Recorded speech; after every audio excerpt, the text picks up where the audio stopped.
तर मागच्या वेळेला आता आपले मध्ये 15 दिवस गॅप पडली. मागच्या वेळेला आपलं अं, अं, शंकरांच्या रूपापर्यंत आलेलो पंचायतनाच्या आरती. जे नवीन जॉईन झाले त्यांच्यासाठी थोडं सांगायचं झालं तर महाराजांचे नागपूरला आर्वीकरांच्या इथे ही पंचायतन याग जो झाला, तर तिथे पंचायतनाच्या आरतीवर महाराजांचं हे प्रवचन झालंय. आणि त्याच्यात ईश्वराची जी 5 रूपं आहेत, सवितृ रूप आहे, गणेश रूप आहे, देवी रूप आहे, शिवरूप आहे आणि हरिरूप. तर त्या त्या रूपाने भगवान काय कार्य करतात आणि मग शेवटी आपण हरिरूप म्हणजे मुख्य जे त्यांचं मूळ स्वरूप आहे तिथपर्यंत त्याचा सगळा विचार महाराजांनी यात केलाय आणि तोच आपण बघतोय. आपण आता शिवरूपाला सुरुवात करून ते बऱ्यापैकी आपलं झालेलं. तर मागच्या वेळी एक महाराजांनी सांगितलेलं की म्हणजे ह्या त्या आरतीतल्या एकादश सुखभासक मीशस्य हि रूपम श्रुतिसिद्धम शंकरम इति भवहारक रूपम, याचा एक्सप्लेनेशन महाराज देत होते. आणि त्यात वेगवेगळ्या प्रकारचे वैराग्य जी योगसूत्रात सांगितले ती महाराजांनी मेन्शन केलेली, ती पण आपण थोडक्यात बघितली. वितरेक संज्ञा, पहिल्यांदा त्याच्या आधी यतमान वैराग्य आहे, म्हणजे ते विषयांपेक्षा पेक्षा वेगळं काहीतरी आनंदाचं स्थान त्याच्यापेक्षाही मोठं आहे हे कळलं एकदा, की हे विषय बरे नाही, त्याच्याऐवजी आपण देवाकडे लक्ष लागावं अशी इच्छा होऊन प्रयत्नाला सुरुवात होते. पण अजून ती विषयांचा लोभ किंवा विषयांची आसक्ती आणि त्यातनं आनंद मिळतोय हा अनुभव गेलेला नाही. तर त्याला यतमान वैराग्य म्हणजे प्रयत्न चालू आहे वैराग्य आणण्याचा असं म्हणतात. आणि मग पुढचे महाराजांनी 3 संज्ञा ज्या दिल्यात, वितरेक वैराग्य. वितरेक वैराग्य मध्ये काय होतं की सगळ्या इंद्रियांची जी सुख आहेत, तर त्याच्याबद्दल नावड उत्पन्न होते, सुटली नाहीत अजून. म्हणजे अजून म्हणजे ते विषयाचा भोग घेताना ते हवंसं वाटतंय, पण नंतर पश्चाताप होतोय म्हणा, किंवा जे आपल्याला एक गिल्ट येते की ह्यात आपण वेळ घालवतोय बरोबर नाही, हे वाढलंय तिथे.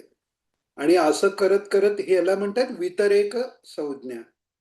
त्याच्यानंतर एकेंद्रिय संज्ञा वैराग्य जे आहे, तिथे काय होतं, आता इथे आरतीत पण महाराजांनी एकादश सुखभासक सकम ईशस्य हि रूपम, ती एकादश सुख जी आहेत, एकादश सुख कशी, तर 10 जी इंद्रिय आहेत, 5 ज्ञानेंद्रिय, 5 कर्मेंद्रिय आणि अंतःकरण तत्व, ह्याला प्रत्येकाला भासणारी सुख याचा वेगवेगळ्या प्रकारे भासतात आपल्याला. खरं जे सगळ्यात भासणारं सुख आहे ते आत्मसुखच आहे, पण मायेच्या पगड्यामुळे ते विषयामुळे येतं जेव्हा वाटतं, तेव्हा उदाहरणार्थ चांगलं चवीला खायला मिळालं, तर ते जिव्हा या इंद्रियाला मिळालेलं सुख आहे. किंवा गाणं चांगलं ऐकलंय आपण, तर ते श्रवणाला मिळालेलं सुख आहे. अशा पद्धतीने जोपर्यंत भास आहे तोपर्यंत हे 11 प्रकारची सुख वाटतात. मनाला जे हवंय तसं झालं तर ते एक सुख आहे. तर अशी 11 सुख. तर या 11 सुखापैकी 5 ज्ञानेंद्रिय जी आहेत आणि कर्मेंद्रिय आहेत, यांना मिळणाऱ्या सुखाची मधनं वैराग्य निर्माण झालं, ही फार मोठी अवस्था आहे. म्हणजे विषयांची आसक्ती सुटली आहे खरं म्हटलं तर, विषयांची आसक्ती सुटली, पण तिथे तरी एकेंद्रिय वैराग्य म्हटले, म्हणजे एकच इंद्रिय असं राहिलं की तिकडे वैराग्य येण्याचं बाकी आहे. म्हणजे काय, तो अहंकार राहिला, मान राहिला. म्हणजे मोठ्या महाराजांनी जसं दत्त महात्म्यात म्हटलंय, मला लोकी मानावा, तर ती एक भावना राहते. बरं, मानावा असं जरी नसलं तरी निदान आपण ज्यांच्यासाठी काही चांगलं केलं त्या व्यक्तीने आपल्याला मान द्यावा ही जरी इच्छा दिली, तरी त्या व्यक्तीने अपमान केल्यावर दुसऱ्या कोणी अपमान केल्यापेक्षा जर जास्त दुःख होत असेल, तर त्याचा अर्थ अजून मनाच्या सुखाबद्दल वैराग्य आलेलं नाही. म्हणजे आपल्याला प्रत्युपकार नकोय किंवा कोणी आपल्याला मान द्यायला नकोय, पण आपण म्हणतो ना, निदान त्यांनी जाणीव तरी ठेवायला पाहिजे. ही जोपर्यंत भावना आहे तोपर्यंत त्या मन या अ, एक इंद्रियाच्या सुखाबद्दल वैराग्य आलेलं नाही, म्हणून त्याला एकेंद्रिय संज्ञा म्हणतात. आणि तेही जेव्हा गेलं तेव्हा मन वश झालेलं आहे, त्याला वशीकार संज्ञा म्हणतात. आता ही सगळी म्हणजे ही सगळी जी आहेत, म्हणजे वशीकार संज्ञामध्ये सगळी इंद्रिय मनासकट वश झाली, पण तेही पूर्ण वैराग्य नाही म्हणून सांगितलंय. पूर्ण वैराग्य केव्हा, जेव्हा विषय भासतच नाहीयेत, जाणवलेच नाही विषय. आपण मागच्या वेळी तितिक्षेबद्दल म्हणतोय की ते दुःख जाणवलं आणि सहन केलं, ही तितिक्षा नाहीये. मनाचा विषयाशी संबंधच नाही तिकडे तुटला, हे खरं वैराग्य. तर ते म्हणजे ते सिद्ध अवस्थेला पोचलेल्यांचं जे परमहंस आहेत, त्यांचं ते वैराग्य आहे. तर ते महाराजांनी सांगितलं. आणि आपण इथपर्यंत पोचलेलो. त्या आधीच्या पॅरेग्राफ वर मधलं पण आपण आधीचा एक पॅरेग्राफ घेऊ, म्हणजे कंटिन्युटी राहील, आणि मग पुढच्याने सुरू करू.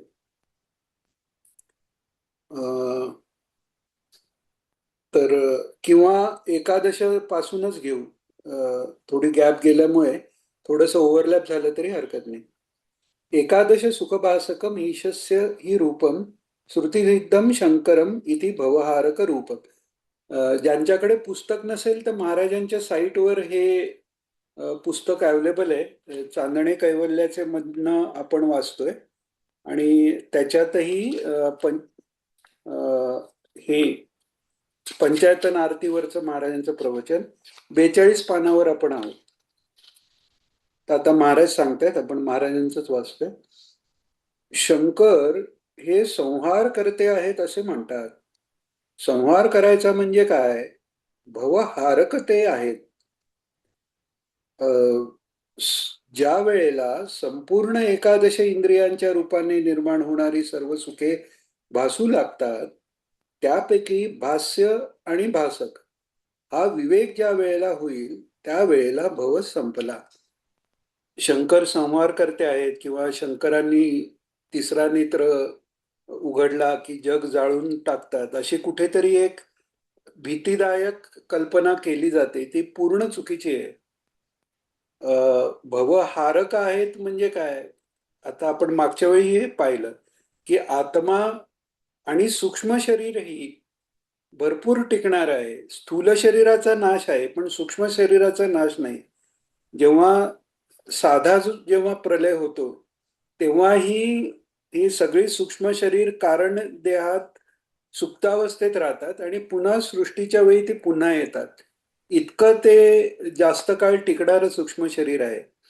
त्या सूक्ष्म शरीराचा नाश म्हणजे मुक्ती आहे. तर त्यामुळे तोच भव आहे. संसार जो आहे त्या संसाराचा नाश म्हणजे बाह्य प्रलय झाला वगैरे हा नाश नाही. तो संसाराचा आत्मस्वरूपापासून वेगळं जाणणं, म्हणजे मी कोण आहे, आत्मतत्व काय आहे, आणि ते सोडून बाकीचं जे आहे ती माया आहे, भास आहे, हे ज्ञान देणारे भगवान शंकर आहेत. त्या दृष्टीने ते भवहारक आहेत. गीतेच्या 13व्या अध्यायात जो क्षेत्रज्ञ विवेक आहे, एक इथे सांगावं असं वाटतं. जेव्हा हरिहरेश्वरला पहिला जो हे झाला, काका तुम्ही सांगता का ते महाराजांनी गीता भाष्य घेतलेलं ते? आवाज नाही येते काका तुमचा. हा, नाही आवाज येत नाहीये. ठीक आहे, सांगतो, मी सांगतो. तर तेव्हा काही असा कार्यक्रम काही महाराजांचा ठेवला नव्हता, आणि सगळेजण दुपारी जेवण वगैरे होऊन विश्रांती घेत होते मागच्या अंगणात, आणि महाराज ज्या खाली खोलीत होते त्याला मागच्या अंगणाच्या इथून पण दार होतं. तर ते अचानक बाहेर आले, बरोबर शंकर भाष्य, गीतेचं शंकर भाष्य घेऊन आले आणि म्हणाले, काही यजमानांनी काही कार्यक्रम ठरवलाय का? नसेल तर काही चिंतन करू म्हणाले. एकानी करायचं, सगळ्यांनी मिळून करायचं म्हणाले. तर त्यावेळी महाराजांनी 13वा अध्याय घेतलेला, म्हणजे गीताभाष्य तही विशेष करून 13वा अध्याय. तर त्यामुळे कसं आहे की प्रत्येक संतांचा कार्यक्षेत्र किंवा ज्या लोकांबरोबर किंवा ज्यांचा उद्धार कुठून कुठपर्यंत करायचा आहे हे ठरलेलं जसं असतं, तसं त्यांची कार्याची पद्धती ठरलेली असते. आणि त्या त्या संतांना जे फॉलो करतात त्यांनी मिनिमम ती पद्धती पाळावी हे अपेक्षित असतं, स्वतःचा उद्धार करायचा असेल अर्थात. तर तसं आपण पाहिलं तर आपण कधी आळंदीला जर गेलो तर 3-4 वर्षापूर्वीपर्यंत आळंदीला सगळी दुकानं पाहिली तर 90-95% दुकानं ही पुस्तकांचीच, ग्रंथांचीच दुकानं आहेत. कारण ज्ञानेश्वर माऊलींची ज्ञानयुक्त भक्ती आणि केवल भक्ती आहे त्याचा संगम असल्यामुळे तिथे ती पुस्तकं बाकी कुठे आपल्याला तेवढी सापडणार नाही, ते आळंदीला सापडतात. कोणतेही ग्रंथ जे मिळत नसतील, आता विचारसागर वगैरे असे जे काही ग्रंथ आहेत की दुर्मिळ आहेत, ते आळंदीला बरोबर मिळतात. कारण त्या संतांचा तो बेस आहे. बालपणी सर्वज्ञता वरी तया ते महाराज बऱ्याच वेळा ही ओवी ज्ञानेश्वर माऊलींची सांगतात. हे त्यांचं स्वतःच उदाहरण आहे की बालपणीच त्यांनी ज्ञान म्हणजे सर्वज्ञतांनी त्याला वरलंय त्यांना, असे ते आहेत. आणि महाराजांचंही तसंच आहे, 16व्या वर्षी भागवत सप्ताह जो केला तेही त्याचंच लक्षण आहे. तर त्यामुळे आपल्या गुरूंचा जर हा मार्ग असेल तर त्यामुळे आपणही हे अभ्यास करणं आवश्यक आहे. हे थोडंसं आपण लक्षात घेतलं पाहिजे आणि त्या दृष्टीने हे प्रवचन खूप महत्वाचं आहे. म्हणजे महाराजांच्या सगळ्या प्रवचनात सर्वात कठीण जर आत्तापर्यंत म्हणजे छापले गेलेल्या जी आहेत त्याच्यात एक दिगंबराचा अर्थ आणि दुसरं हे सर्वात कठीण प्रवचन आहे. पण स्टेप वाईज आपण बघितल्यामुळे ते कळू शकतं. तर इथे सांगितलंय काय की भव हा जो भासतो, तर 13व्या अध्यायात भगवान सांगतात की क्षेत्र म्हणजे, क्षेत्राचा लिटरल अर्थ आहे शेत, आणि क्षेत्रज्ञ म्हणजे तो शेत जाणणारा शेतकरी. म्हणजे तर इदम म्हणून जे दाखवता येतं, इदम शरीरम कौतेयम, असा सुरुवातीलाच भगवान 13व्या अध्यायात सांगतात. म्हणजे हे अमुक किंवा ते तमुक असं ज्याला ज्याला इंडिकेट करता येतं ते सगळं क्षेत्राचं म्हणजे मायेचा भाग आहे असं समज. म्हणजे कसं आपण म्हणतो हे घर आहे, हे सगळं जग आहे, हे शरीर आहे, हे शरीर आहे, हे माझं शरीर आहे म्हणजे मी शरीरापेक्षा वेगळा आहे. माझं मन थाऱ्यावर नाही, चित्त थाऱ्यावर नाही, म्हणजे माझं मन म्हणजे मी नाही हे कुठेतरी आपल्याला जाणीव आहे. म्हणजे मनापेक्षा मी वेगळा आहे. माझी बुद्धी काम देत नाही म्हणतो आपण कधीतरी, म्हणजे बुद्धीपेक्षा मी वेगळा आहे. असा तो अभ्यास करण्यासाठी हा क्षेत्रज्ञ विवेक 13वा अध्याय महत्वाचा आहे. तर ते 13वा अध्यायाचं जे फळ आहे की क्षेत्रापासून क्षेत्रज्ञाला वेगळं काढणं, भासापासून जे भासते त्याच्यापासून म्हणजे भास्य आणि भासक, म्हणजे भासणारा जो आहे ते सच्चिदानंद तत्व आहे, पण ते भासतंय कसा, तर जग म्हणून भासतंय.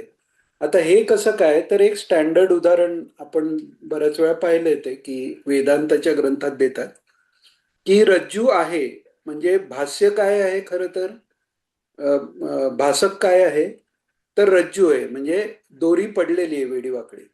पण अंधारानी आणि मनातल्या पूर्वीच्या संस्कारांनी तो साप वाटला. म्हणजे भासक काय आहे, म्हणजे भाष्य काय आहे, तर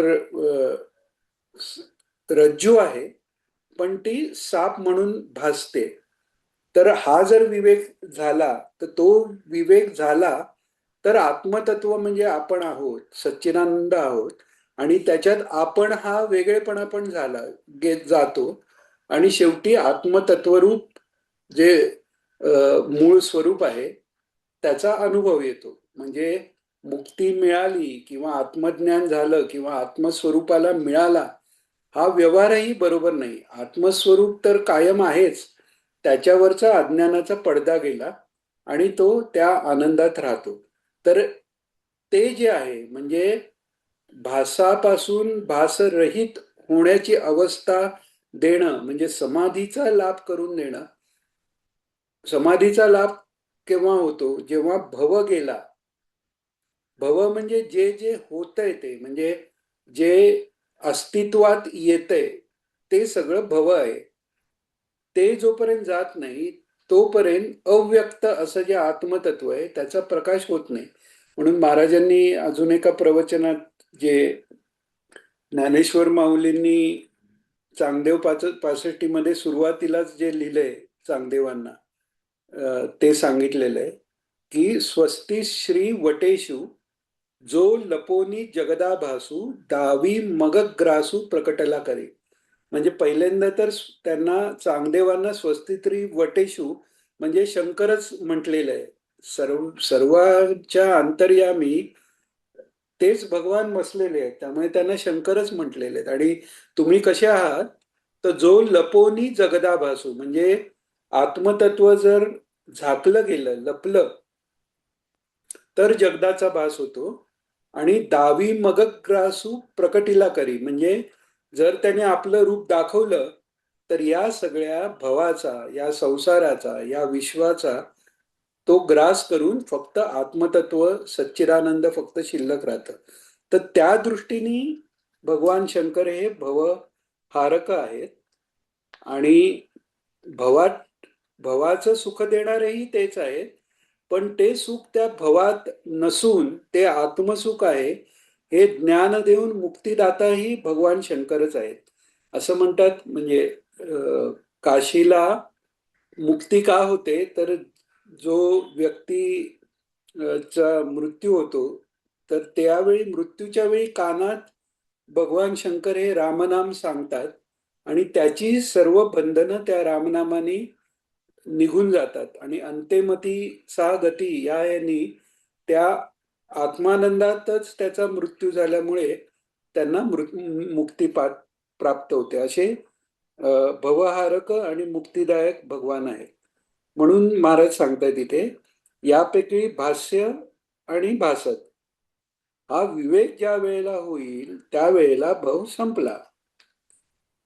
भव असून त्याची विरक्ती ही प्राथमिक भूमिका आहे. हे म्हणजे हेच ते पुढे आता ते व्यतिरेक संज्ञा वगैरे सांगतील की विषय दिसत आहेत, त्याचा अनुभव येतोय पण त्याच्यात अडकलेला नाही, ही पण प्राथमिक भूमिका धरलेली आहे. जे श्रेष्ठ महात्मे जसं समर्थांना एकाने विचारलं की ईश्वराने जग का निर्माण केलं, इतकं दुःख का त्यात वगैरे अशा प्रकारचे प्रश्न.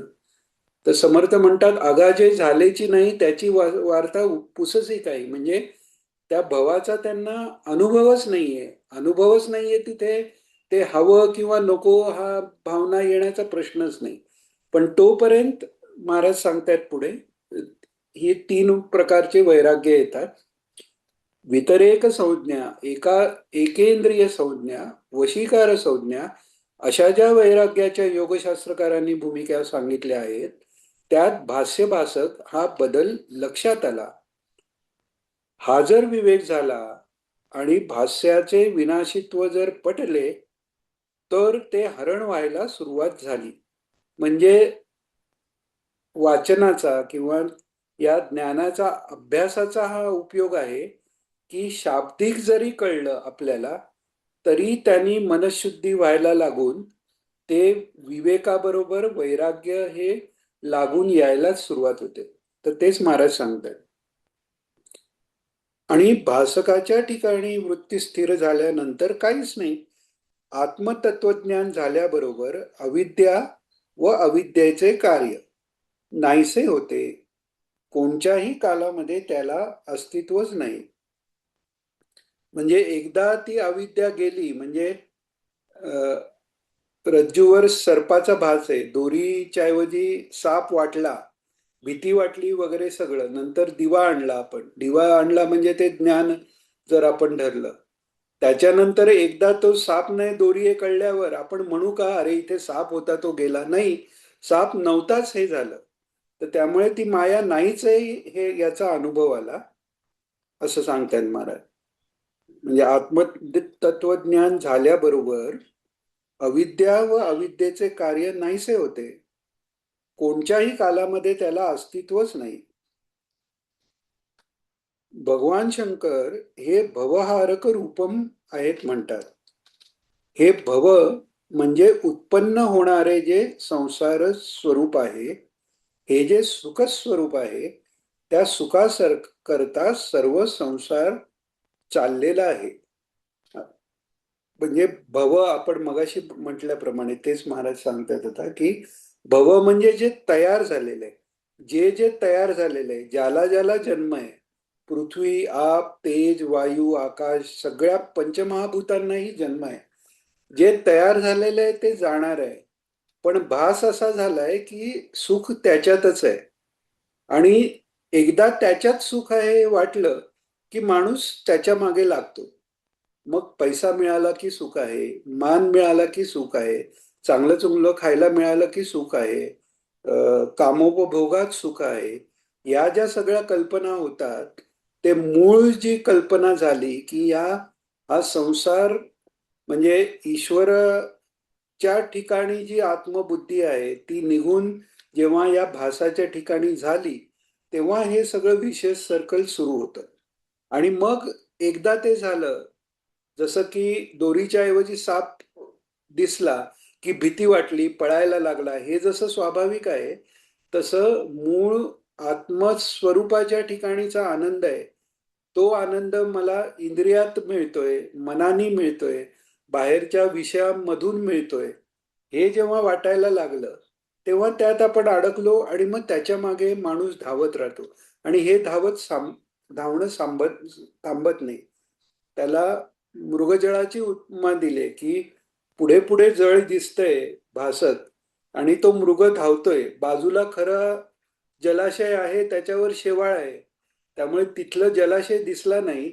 आणि समोर वाळवंटात वाळू आणि गरम हवेमुळे पाण्याचा भास निर्माण झालाय आणि धावतोय धावतोय. आणि हे एवढं आपण वाचतोय हे करतोय तरी ती बुद्धी जात नाही. पण हे पुन्हा पुन्हा जर महाराजांच्या कृपेने आपण महाराजांचं वाचत राहिलो, तर कुठेतरी महाराजांनी मगाशी सांगितल्याप्रमाणे विवेकाचं वृद्धी होऊन ते वैराग्यात थोडं थोडं तरी कन्वर्ट व्हायला सुरुवात होते. आपण पाहतो ना, नोकरी करायचं थांबायचं तरी टेन्शन आहे. आपली झाली नोकरी, मुलाला मिळेल की नाही हे टेन्शन आहे, आज पुरेल की नाही हे टेन्शन आहे, आजारपण नको यायला याची भीती आहे, काही कोविड सारख्या गोष्टी, अचानक संकट, युद्ध, या सगळ्या भीती का लागल्यात? कारण जोपर्यंत द्वैत आहे तोपर्यंत भीती आहे. हा संसार एकदा भास गेला की फक्त सच्चिदानंद आहे, त्यामुळे तिकडे भीतीचा प्रश्न नाही. त्यामुळे भगवंतानीही दैवी संपदेत पहिली संपत्ती 16व्या अध्यायात दैवासुर संपद विभाग योग अध्याय यात सुरुवातच अभयस सत्व संशुद्धी म्हणून सांगितले. तर ते आपण निर्भय होतो का? आपण हे वाचताना महाराजांचं वाचतोय, काल वाचलं आज वाचलं, यांनी आपल्या उद्याच्या चिंतेत, यांनी आपल्या बाहेरचा जो अनुभव आहे त्यातल्या सुखात किंवा त्यातल्या दुःखात, त्याच्याबद्दलच्या रागात द्वेषात, सगळ्यात कणभर तरी कमी होतंय का, हे जर आपण ऑब्झर्व करू शकलो तर लक्षात येईल की महाराजांचं प्रवचन वाचण्याच्या आधी, कळण्याच्या आधी आणि नंतर बराच फरक पडलेला असतो. फक्त होतं काय, पुन्हा आपण जेव्हा त्याच संसारात अडकून जातो तेव्हा पुन्हा सगळं तो आवरण आपल्यावर चढतात आणि ते परत महाराजांचं प्रवचन वाचणं म्हणजे परत आरसा धुण्यासारखं आपण परत ते करून स्वच्छ करू शकतो. तर भगवान शंकर महाराज म्हणतायत, भगवान शंकर हे भवहारक रूपम आहेत म्हणतात. हे भव म्हणजे उत्पन्न होणारे जे संसार स्वरूप आहे, हे जे सुख स्वरूप आहे, ज्या सुखाकरता संसार चाललेला आहे,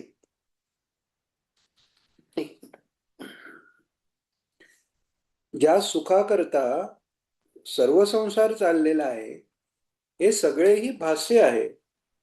म्हणजे उपयोगच नाही ना. म्हणजे आता एखादा सिनेमा आपण पाहायला गेलो, तिथेही समजा आपण म्हटलं की आईस्क्रीमची ऍडव्हर्टाईज दाखवत आहेत, छान मोठं आईस्क्रीम.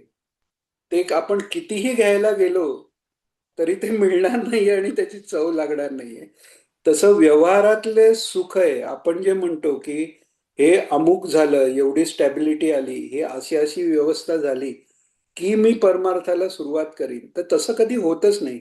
स्थिरता आहे ती इथे आल्याशिवाय परमार्थाला सुरुवात होऊ शकत नाही. विवेकानंदांनी एके ठिकाणी म्हटलंय की कोणी जर म्हणेल की हा भवसागर आहे, तो थोडासा आटला, मॅनेजेबल झाला, म्हणजे थोडक्यात आपल्या भाषेत, तर भवसागर थोडासा आटला की मी तो पार करीन, तर तसं कधी होतच नाही. ते कुठेतरी आपल्याला ठरवायला लागतं की इथून परत मागे यायचं नाही. ठीक आहे, सगळं एकदम सुटत नाही, आपण खूप लहान आहोत, म्हणजे सत्पुरुषांसारखं आपल्याला होता येत नाही, पण निदान थोडस तरी आपल्या म्हणजे बाल पावलांनी एखादं पाऊल जरी आपल्याला पुढे नेता आलं तर तो प्रयत्न नक्कीच करता येईल महाराजांचे प्रवचन ऐकून. तर हे जे बाह्य दिसणारं महाराज सांगतायत ते सुख स्वरूप आहे. तर आत्मतत्वापेक्षा विषयांकडे लागलेलं सुख दिसलंय आणि सगळा संसार घेतला, जगात जे काही चाललंय ते सगळं त्या खोट्या सुखाच्या मागे लागणं, हीच एक क्रिया चालू आहे. आपण झोपतो कशाला? सुखा करताच. उठतो कशाला? अजून काम करून पैसा मिळेल, पैशाने सुख मिळेल, सुखा करतात. शिक्षण घेतो कशाला? पैसे कमवायला किंवा मी ज्ञानी आहे मिळवायला, किंवा ते केल्यावर मला अजून काहीतरी जरा चांगल्या पद्धतीने जगता येईल. म्हणजे सगळा जो प्रयत्न चाललेला आहे सतत सतत, तो सुख मिळवण्याकरता प्रयत्न चाललेला आहे. म्हणजे त्याचा बेसिस काय आहे? बेसिस हा आहे की सुख बाहेर आहे आणि ते मला मिळवायचं आहे आणि ते संपणारं असल्यामुळे पुन्हा पुन्हा मिळवायचं आहे. पण भगवान शंकरांची जर कृपा झाली तर ते सुख बाहेर नसून तेच माझं स्वरूप आहे हे कळू शकतं. हे भगवान शंकर त्यांच्या रूपाने देतात आणि महाराज तेच सांगतात. तर महाराज म्हणतायत ज्या सुखाकरता सर्व संसार चाललेला आहे, हे सगळे ही भास्य आहे. भासकाचं चिंतन झालं पाहिजे.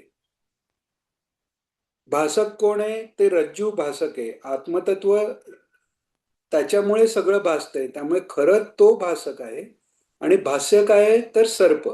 म्हणजे मागे एक उदाहरण पाहिलेलं की पडद्यावर पिक्चर दिसतो आपल्याला, तर खरं काय दिसतं? तर प्रोजेक्टर मधला लाईट दिसतोय आणि तो सगळीकडे एकसारखा दिसत नाही, कारण मध्ये ती फिल्म आहे, त्याच्यावर ती सगळी चित्र आहेत. तर त्या फिल्ममुळे फिल्म जी आहे ती भास्य आहे आणि तो प्रोजेक्टरचा लाईट खरा भासक आहे. तसं परमात्मा आपलं जे मूळ स्वरूप आहे ते भासक आहे आणि भाष्य काय आहे? तर हे जग आहे. तर महाराज सांगतायत हे सगळे ही भाष्य आहे. भासकाचे चिंतन झालं पाहिजे. केवळ भाष्याचे चिंतन करणे हा दोष आहे.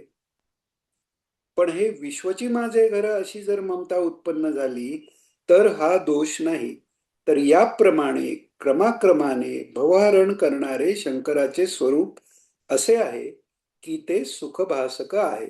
आता इथे आरतीचा अर्थ सांगता सांगता त्या आरतीच्या बाहेरचा एक खूप महत्वाचा विचार महाराजांनी सांगितलेला आहे की एक तर भासकाचे चिंतन करणे म्हणजे परमात्मा चिंतनात राहणं, त्यातनच आनंद मिळणार आहे, कारण आपण त्या रूपात आत्मरूपाचा आपल्याला जाणीव पुन्हा होणार आहे. पण त्यात महाराज म्हणजे अ, आणि ते देणारे भगवान शंकर आहेत हे सांगितलं. पण त्याच्याबरोबर हेही सांगितलं महाराजांनी की हे विश्वची माझे घर अशी जर ममता उत्पन्न झाली तर तो दोष नाहीये. आता जर एखाद्याने म्हटलं की हे विश्वभासक आहे तर मी फक्त ईश्वराचं चिंतन करणार आणि त्यामुळे मग हे दुःखात लोक आहेत किंवा माझ्याकडे मदत मागायला लोक येत आहेत किंवा कोणाला काही कमी पडतंय, तर हा सगळा भास आहे, माझा काही त्याच्याशी संबंध नाही, मी आपलं देवाचं नाम घेणार. हे कुठपर्यंत ठीक आहे जर स्वतःलाही त्रास झाला तरी ती अवस्था असेल. मला दुखतंय, मला खुपतंय, मला अडचण आहे, माझ्या मुलाला अमुक झालं, त्यावेळीही ती भूमिका झाली आणि मग कोण नामस्मरण करत असेल आणि त्याच्याकडे लक्ष देत नसेल, त्याच्यासाठी ती भूमिका ठीक आहे.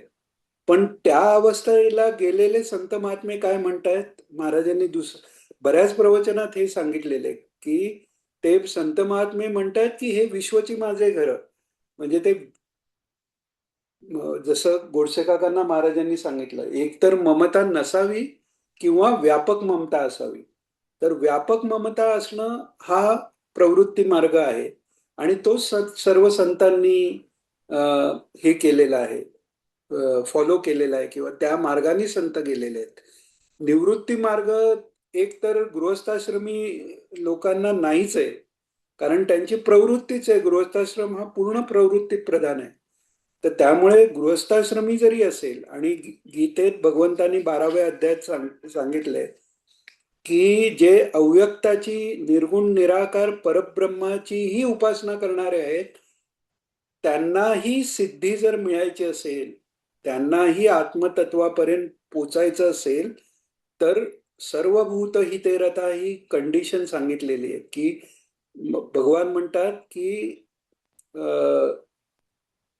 निर अव्यक्त रूपाची अव्यक्ताची जे उपासना करणार आहेत, माझ्या अव्यक्त रूपाची जे उपासना करणार आहेत, तेही जर सर्वभूत हिते रत राहतील तर ते मला प्राप्त होऊ शकतील. आणि मागे म्हणून मागच्या वेळी आपण म्हणून पाहिलं की नुसती जे उपासना करणारे आहेत ते राक्षस ठरलेले आहेत. स्वतःपुरता विचार करून कितीही मोठी उपासना, उलट जितकी जास्त मोठी उपासना केली तेवढा तो मोठा राक्षस रावण आहे, कुंभकर्ण आहे, त्याच्या आधी तेच हिरण्यकशिपू, हिरण्याक्ष, कालनेमी कंस म्हणून आला, हे सगळे जे राक्षस आहेत ते मी दुर्गम दैत्य, देवी भागवतात महाराज सांगतात ते स्वतःपुरती उपासना करून जे मोठे झाले त्यांचा येऊन नाश करावा लागला, इतके ते वाईट ठरलेले आहेत.